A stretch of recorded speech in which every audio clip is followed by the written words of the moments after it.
दरम्यान भाजपसोबत कधीही जाणार नसल्याचं रोहित पवारांनी ठणकावून सांगितलंय। यावरती राष्ट्रवादीचे प्रवक्ते उन्मेष पाटील यांनी पलटवार देखील केलाय। बघूया। पण उलटही होऊ शकतं। कसं? म्हणजे महाविकास आघाडीतच तुमचाही पक्ष राहील असं कशावरून? पक्षाचं मला सांगता येणार नाही। पक्ष हा वरच्या लेवलला हँडल केला जातो, निर्णय हे अनुभवी नेते घेतले जातात।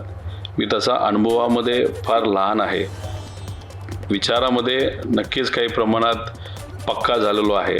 त्यामुळे तो निर्णय जेव्हा त्या ठिकाणी घेतला जाईल, जो कदाचित घेतला जाणार नाही, त्यावेळेस मग माझा वेगळा निर्णय तिथं असू शकतो।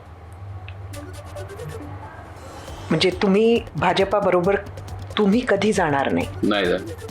रोहित पवार हे भारतीय जनता पार्टीमध्ये जाऊन त्यांना निवडणूक लढवणार होते।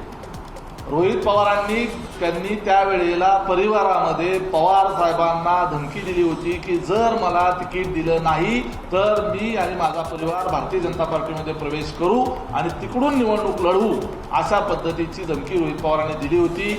आणि तेव्हापासून रोहित पवारांचा सातत्यानं अशा पद्धतीनं मानसिक छळ करणं, ब्लॅकमेलिंग करणं हा उद्योग चालूच आहे। एबीपी माझा, उघडा डोळे बघा नीट।